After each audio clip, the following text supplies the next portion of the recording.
Hello, this is Silverfang45. I'm going to be doing a possible series, probably just one video, but who knows. It will be about me ranting about the learning curve of Chaos Galaxy TCG. Quite frankly, the Chaos Galaxy has a lot of faults, and I can probably go on for ages, and I'm sorry if there's any background noise, I'm too lazy to re-record. But basically, learning curve. The game has a weird learning curve where it doesn't take any skill whatsoever to be good, but once you're good, it's like a massive fucking leap from good to great. Like, imagine almost like a 90-degree fucking angle. It's that fucked. Like, you'll start the game, and if you know the basic rules and you get given a good deck, you will win games just off of knowing the rules. Like, it's that fucking lower skill gap. Like, you start the game and you're like, oh, I know how to draw a card and play a card, and I know what stars are. Give me Sindel Control and I'll win like fucking 12 games in a row. Well, maybe not Sindel Control because that's a high skill gap deck, but something like, I don't know, Barrow mid range. They'll go, ooh, D have big number, swing with D, and that will be enough to get them fucking wins, which is kind of disgusting and insulting to the competitive community who actually take it seriously, knowing that you can lose to some complete noob with a good deck unless you actively try hard the game. That gap from good to great, though, as I said, is a really steep gap because you go from just knowing the rules. You have to suddenly learn star economy. You have to learn what cards people have. And mind you, there's also another jump from great, but I'll touch on that later. But yeah, as I said, star economy, knowing what cards your opponent's deck has, knowing how to play around beast and GC, and all that sort of shit.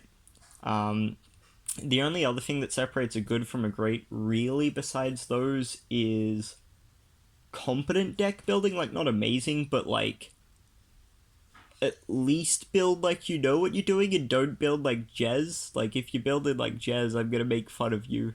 Now, the jump from great to elite, which very few people are elite in this game, and I can only really list a couple, but the Discord already knows my opinions on the top players, and so I don't think I really need to rant about it more, but I probably will, knowing me. Um, but the elite, like the jump from great to elite, at that point you need to know how to read hands. You need to know every single turn. Like, you can't just go, oh, this is big number this turn. You have to think, how will that like, not even just impact your star economy, but how will that impact your later turns pressure. Like, for example, if you have, say, Augusta and a Pelfam in hand, but all the rest aren't creatures and you can't play anything, sometimes it's best to just hold them in hand and wait till you have like a playable card that isn't them, so you can get value off them later. You start to learn about the tempo, the momentum, the whole ways to manipulate advantage, push a lead, or if you're from playing from behind and you don't have a lead, how to stall up until you have a lead.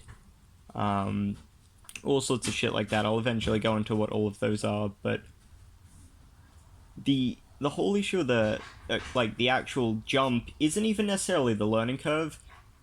It's the implications of that learning curve, because it basically starts like a flat line from just good players. Then the greats, it's like you've climbed fucking Everest, and then from great to elite, it's a very big skill jump, but it almost does very little to your actual winning, which is a big issue where you put so much effort to go from like great, which an example of like a great player would be like Plague King.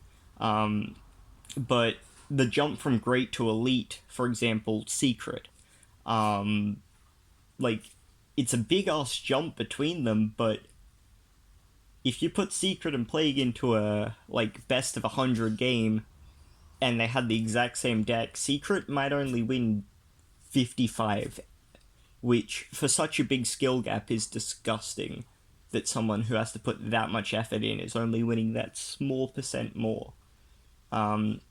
The jump from good to great though, like it basically has almost no impact on your win rate besides like if you understand star economy, you don't even need to be a great player, but if you understand star economy, it doesn't matter how shit you are at the game, you can just win off that. Like basically Jez, who I would not consider a great player, I would consider him just a good player, as in he understands the rules, that's about it. And yes, I will dunk on Jez a lot in these videos if I make more. But fucking Jez, um, he just doesn't understand the game, how it works. Like he knows the rules, he just doesn't know any of the advanced techniques. So I would consider him good. You put him against like Plague King, and you might not even notice much difference in win rate if they use the same decks. Like Plague might win 51 or 52. Like the gap between them is actually surprisingly small in terms of results just because of how little skill matters in this game. And that's a big fucking problem when you have a game that's slowly trying to brand itself more competitively, because I've been fucking complaining about it for like 2 years. But something that's meant to be more competitive and or not competitive, but it's slowly trying to build that image, and yet skill isn't that important. The only real big gap is between goods and elites.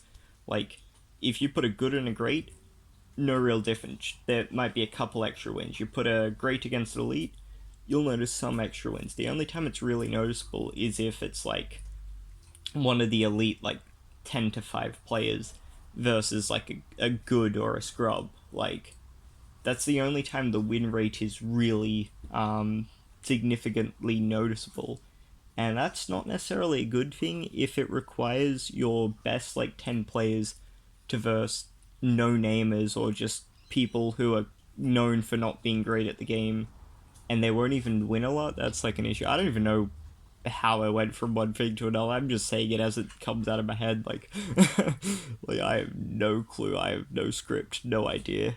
I literally just went, okay, well, power curve or whatever the fuck it was, and went from there. Like I have no train of thought, so sorry if it goes a bit all over the place. But yeah, as I was saying, like greats and goods and all sorts of shit like that. The skill doesn't matter as much as it should in a game, because there's just enough power cards, like Beast of the Black Hole, Galaxy Crash, PM, Gosta, Pelfam, that you can win a game off the back of just one of them played well, and so you can suck at the game but just get a lucky, well-timed Galaxy Crash and just win the game. And I'm not saying that these staple cards are an issue, it's just that it's so easy to swing a game off a single card in a game that's super slow. Like, if it was something that was quicker, like Yu-Gi-Oh!, and you lose off a single card, so be it. You just finish the game in, like, 15 minutes and you're done. With Chaos Galaxy, if you lose, because of a card early on, you both players know it's a loss, but you still have to play it out. You have to wait, like, an hour to finish this game, and now it's a case of, oh, I've wasted an hour of my time in a match that I was a better player than my opponent, and I just lost because of like a one-off. That can be a bit annoying. And there's just enough of them, and especially with spoons, it's so easy to find that shit. Fuck, someone's messaging me. But it's so easy to find those kinds of cards that it means that you really like, unless you have a massive skill gap on the opponent, you will kind of be at their mercy to if they draw it. Like I've seen countless games where it's just been who gets which power card was more significant at that time first. It's less common with Beast of the Black Hole, because to be honest, for a staple, it's not actually that good. Like, I honestly think Guster is better than it. Slush Infestation, when it was legal, was infinitely better than it. Like, it's one of the weaker staples, but even it can still turn a game, and it's so easy to dodge. Another issue is, unless you're really good at zone manipulation, you won't actually get far in the game. Like, that's one of the few skill sets that's really easy to understand, but you really need to focus in on it, because like a person who knows zone's bad will use like Gust or a B-Ham and they'll be able to do some damage, but someone who really is good at that particular aspect of the game, unless you have that skill gap, you will not really see much of a difference. Like, even between the elite players, the only way a game's really getting won is good matchups, which every game has, so I'm not going to put that against Chaos Galaxy. That's a card game thing. Um, Opening your bonkers one-off cards or whatever your staples are, which, as I said, other card games have it, but it's a lot more annoying in this game due to how drawn out it is. And having better zone control. Like, if you have better zone control or star control, that's the only way you're going to win a game against someone of a similar level. Um, and that's not a bad thing. I actually enjoy that there's that one aspect that does show a skill gap, but you only see people who actually know that skill in the elite level.